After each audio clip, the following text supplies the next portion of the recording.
Good morning, dear students. So now, in the previous video, I have explained you just half of this activity number 2, that is the unwelcome visitor.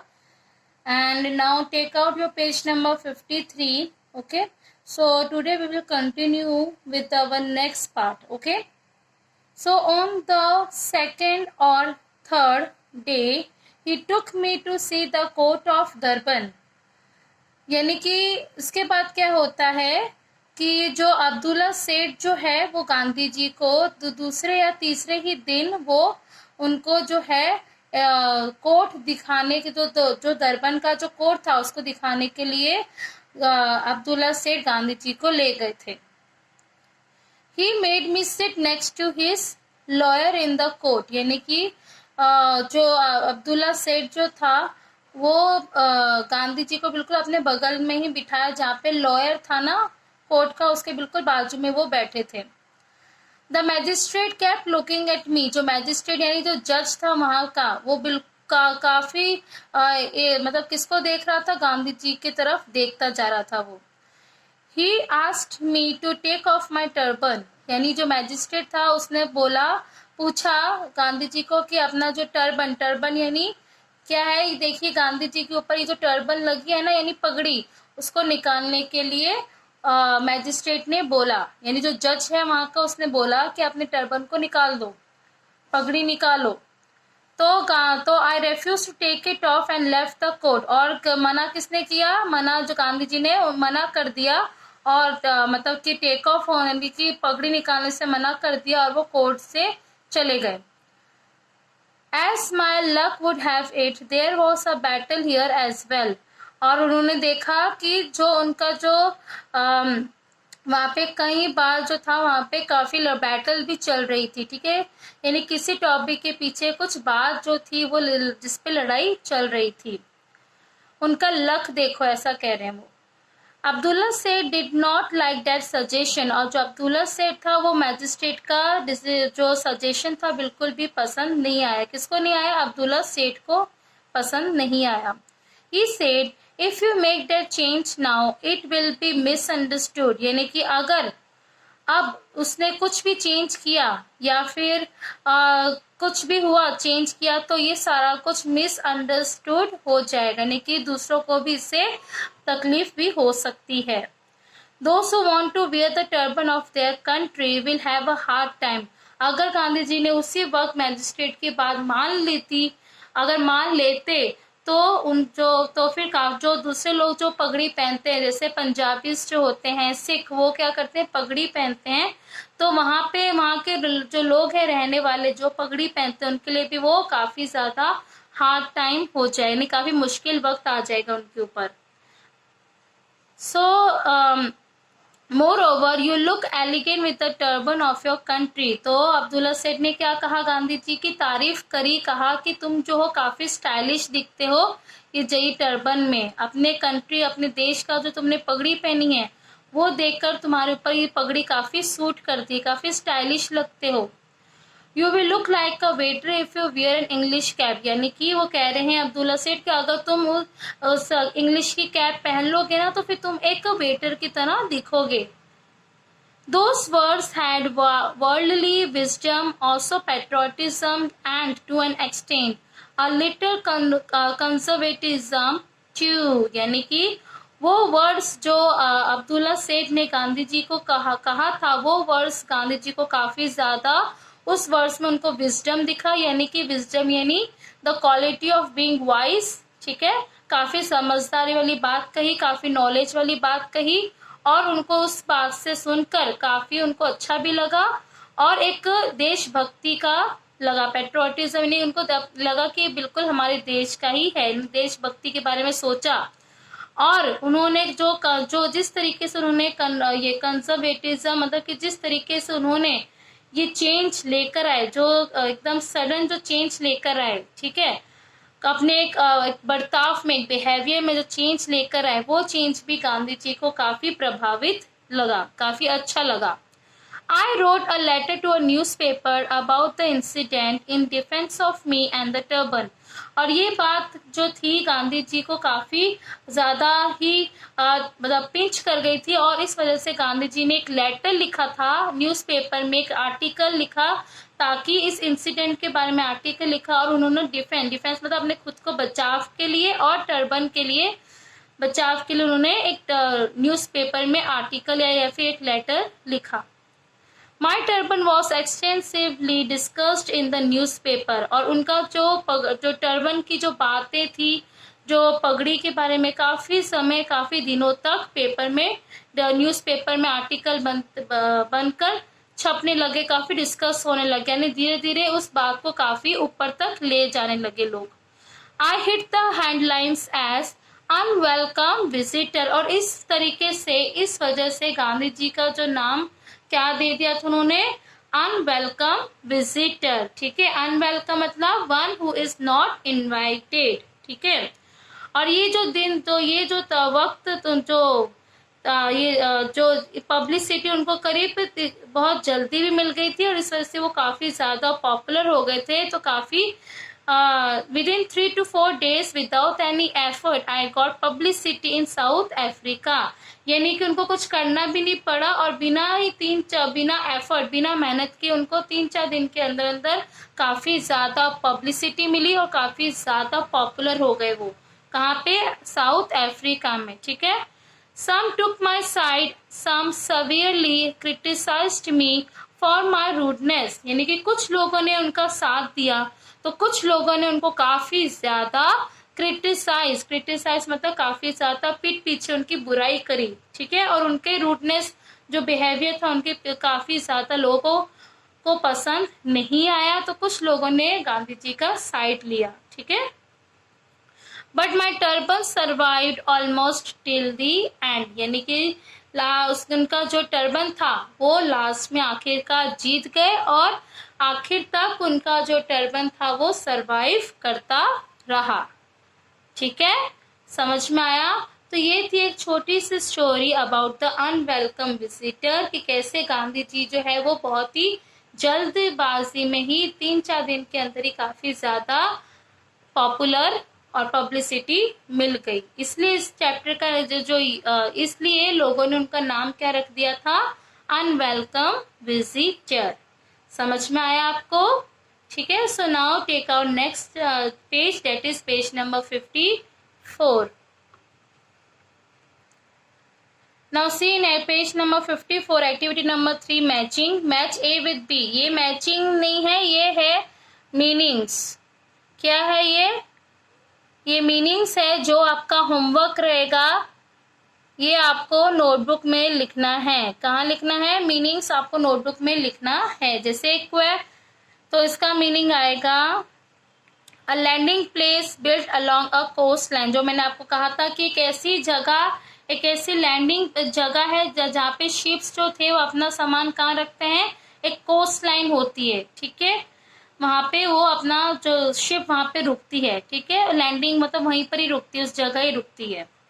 Literacy, तो इसका answer आएगा ये रहा, a possessing skill of reading and writing. Literacy क्या होती है? एक ऐसी स्किल, एक ऐसी कला जो आप पढ़ और लिख सको। ठीक है, फिलोसॉफी, ये रहा answer, the principles underlying all knowledge, यानी कि एक ऐसा जहाँ पे आपको सब कुछ, एक मैंने बताया था ज्ञान की विद्या।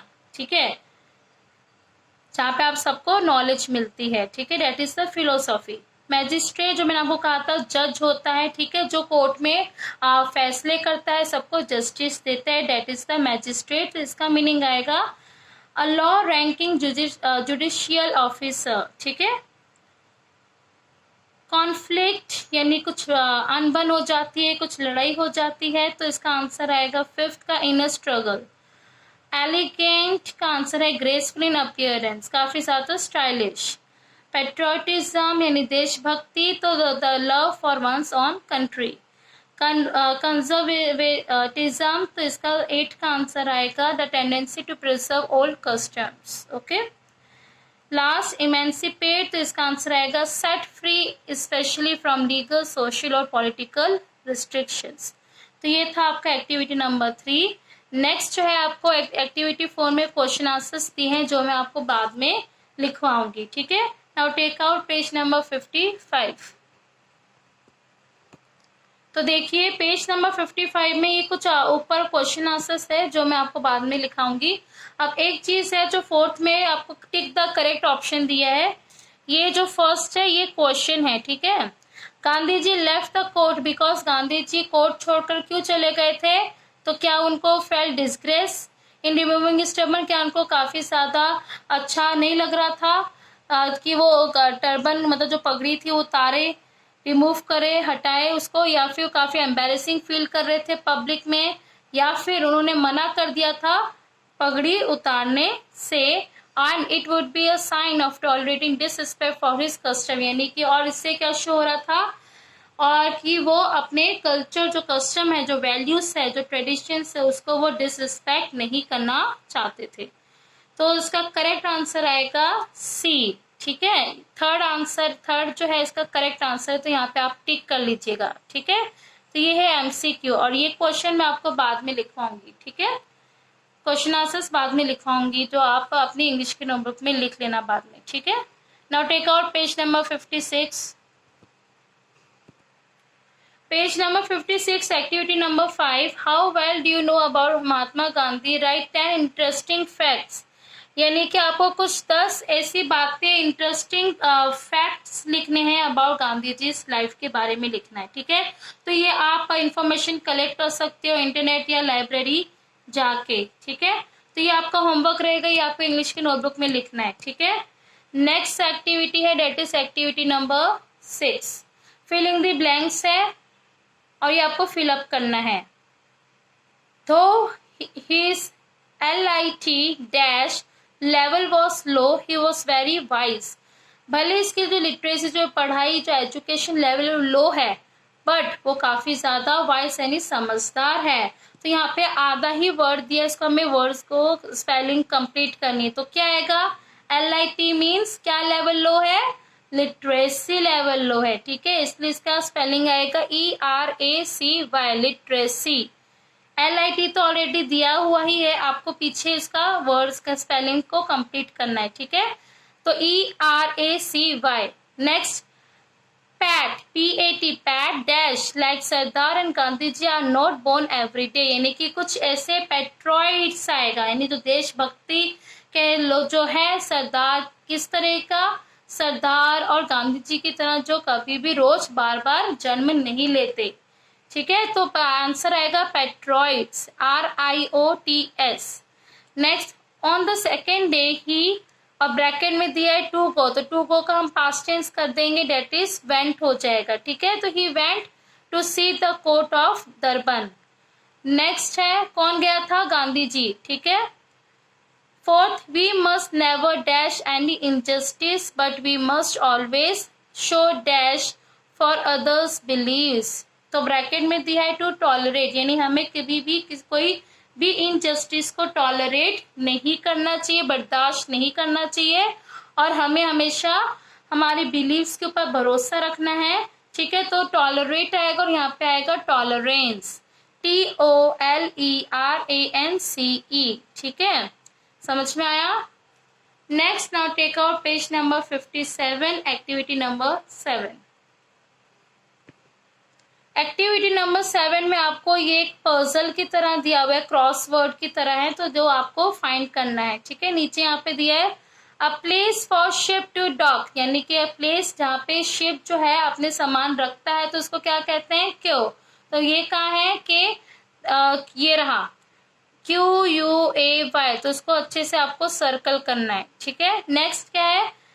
You have to write the opposite of polite, तो पोलाइट का ऑपोजिट क्या आएगा? रूड, यानी जब हम प्यार से बात करते हैं, तो प्यार से जब बात करते हैं तो उसका ऑपोजिट क्या होगा? रूड होगा, ठीक है। तो रूड कहाँ दिया हुआ है? ये रहा एकदम इसमें दिया हुआ है RUDE, ठीक है, RUD, तो ये दो इसको सर्कल करना है आपको। Buy is to bought as dash is to thought, अगर बाय का बाउट होगा पास्ट में तो थॉट का प्रेजेंट क्या होगा? तो थिंक आएगा। तो लास्ट में ही दिया हुआ है, तो THINK लास्ट में दिया है तो उसको सर्कल करना है। Next, I am a sweet tooth, I have a sweet tooth, I am very dash of sweets, यानी कि मेरा जो है काफ़ी ज़्यादा स्वीट्स का टूथ है। क्यों? क्योंकि मुझे स्वीट्स खाना काफ़ी पसंद है। तो फॉन्ड आएगा FOND, और ये कहाँ है? सबसे ऊपर टॉप में है FOND, तो इसको सर्कल कीजिए।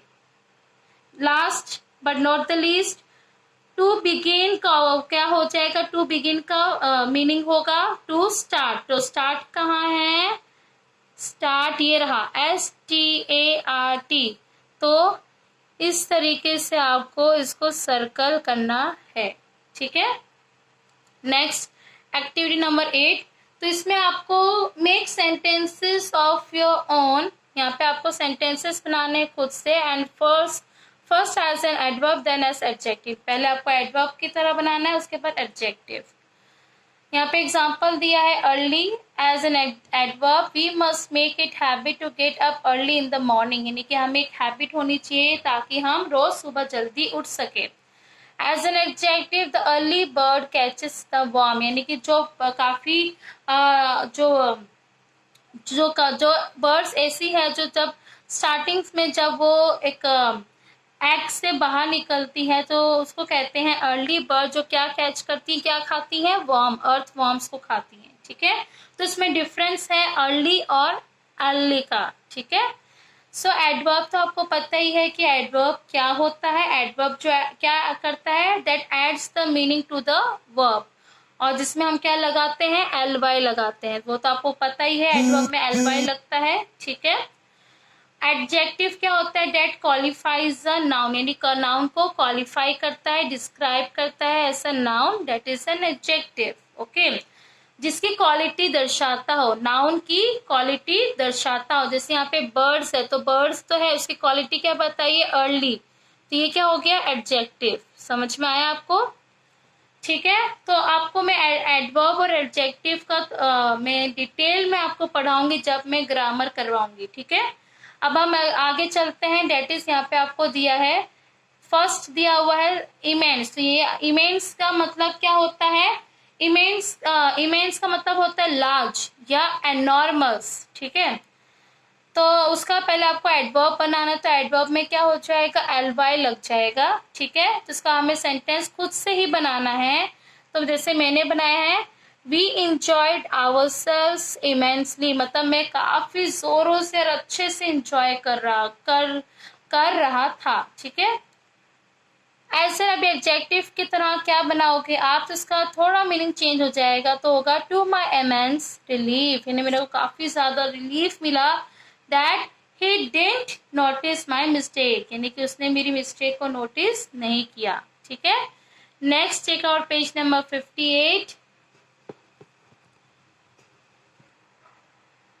जी, तो आपको मेरी राइटिंग दिख रही है? पेंसिल से लिखा है मैंने, तो आपको शायद दिख रहा हो तो अच्छा है, पर वैसे तो मैं आपको भेज दूंगी, तो तब आप लिख लीजिएगा, पर ट्राई कीजिए कि आप खुद से बना के लिखो तो ज्यादा अच्छा रहेगा, ठीक है। नेक्स्ट दिया है शार्प। तो शार्प का एडवर्ब पे आप लिख सकते हो, please be here eight 11 o'clock, sharp, ठीक है। Next adjective, he kept a sharp look out for strangers, यानी कि इसके काफी ज्यादा ही शार्प लुक काफी शार्प लुक दे रहा है किसको? स्ट्रेंजर्स को, काफी अजीब सा देख रहा है स्ट्रेंजर्स को। प्राउड, तो प्राउड में हम एडवर्ब में क्या हो जाएगा? The school did us proud at the sanitary dinner, okay. मैंने यहाँ पे डिनर लिखा है, देख लीजिए, ये रहा डिनर, ठीक है। एडजेक्टिव में आप बनाओगे, सलोनी वॉज टू प्राउड, यानी काफी ज्यादा प्राउड है। Why? Because to admit that she could be wrong, यानी कि इतनी ज्यादा गर्व, इतनी ज्यादा प्राउड फील कर रही कि उसने एडमिट किया कि वो गलत भी हो सकती है। फॉन्ड यानी फॉन्डली हो जाएगा एडवर्ब में। Mother referred the child's hair fondly, काफी ज्यादा मदर जो है वो रफल्ड कर रही है अपने बच्चे के हेयर, काफी अच्छे से बना रही है वो। As an adjective, I have very fond memories of my stay in London, यानी कि उसको काफ़ी ज़्यादा पसंद है, उसे जो मेमोरीज बनाई जब वो लंदन में रहती थी तो उसने काफ़ी अच्छी अच्छी मेमोरीज बनाई है। हार्ड का यहाँ पे एडवर्ब में होगा Shikhar Dhawan hit the ball hard, Shikhar Dhawan उसने बॉल को अच्छे से हिट किया। एडजेक्टिव में it's a hard nut to crack, यानी काफ़ी ज़्यादा हार्ड है कि मैं उसको क्रैक नहीं कर पा रही, चबाने से कट नहीं हो पा रहा, ठीक है। सो नेक्स्ट जो है एक्टिविटी 9 में आपको दिया है wait a minute. Activity 9, interview a social worker in your locality to find out about the problems faced by the people living in your area. Prepare a questionnaire for the interview. Start with the following questions, then add a few of your own. यानी आपको एक ऐसा interview, एक social worker की तरह एक आपको locality में इंटरव्यू लेना है एक सोशल वर्कर का, जो गाँव में या कुछ एरिया में जहाँ पे लोग रहते हैं तो उनको एक प्रॉब्लम फेस हो रही है, तो उसके बारे में आपको क्वेश्चंस पुट आउट करना है। आपको एक लिस्ट बनानी है, क्वेश्चन है यानी कि आपको एक क्वेश्चंस की लिस्ट बनानी है ताकि आप जब भी वहाँ जाओ तो एक सोशल वर्कर आपको मिले तो उससे आप पूछ सको, उसका इंटरव्यू ले सको। तो आपको क्वेश्चंस पूछते हुए ही सब लिखना है। जैसे मैंने लिखा है पहले फर्स्ट क्या लिखा है, may I know your good name sir और मैम, तो आप ऐसा पूछ सकते हो कि क्या मैं आपका नाम जान सकती हूँ, आपका अच्छा गुड नेम। तो इसके बाद लिखा है मैंने which are the areas where people have too many problems, तो आप ऐसा भी पूछ सकते हो कि कौन सा ऐसा एरिया है जहाँ पे लोगों को ज़्यादा प्रॉब्लम होती है। उसके बाद लिखा है how long have you been working in this field, आप कितने देर से मतलब कितने कब से आप इस फील्ड में काम कर रहे हो, ये क्वेश्चन पुट आउट कर सकते हो। मैंने लिखा है दूसरा how do you decide the time limit for the problem to be solve, यानी आप कैसे टाइम लिमिट दे सकते हो, आप डिसाइड कैसे करते हो कि कब प्रॉब्लम सॉल्व हो सकता है, कितने दिनों में या कितने महीनों में ये प्रॉब्लम सॉल्व हो सकता है, उसका एक प्रॉपर टाइम लिमिट बताइए। इसके बाद for how long have you been in this locality, इस लोकेलिटी में आप कब से रह रहे हो। फिर मैंने लिखा है where do you usually sit to listen to the problems of people, यानी कि कहाँ पर बैठकर आप लोगों की बातें मतलब लोगों की जो प्रॉब्लम्स है वो आप सुनते हो, ठीक है। तो इस टाइप के क्वेश्चंस आप खुद बना सकते हो जैसे मैंने बनाया है, और भी ज़्यादा आप क्वेश्चंस बना सकते हो। तो ये भी आपका होमवर्क रहेगा, आप ये टेक्स्ट बुक में या नोटबुक में लिख सकते हो।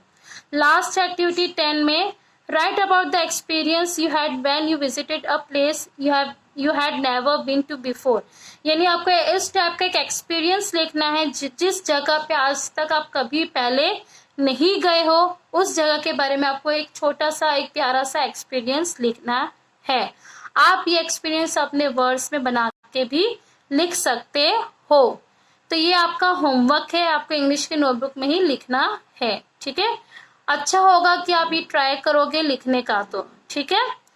So this is your last chapter number 6 का एक्सप्लेनेशन यहीं पर ही खत्म होता है। So your chapter number 6 is finished, okay.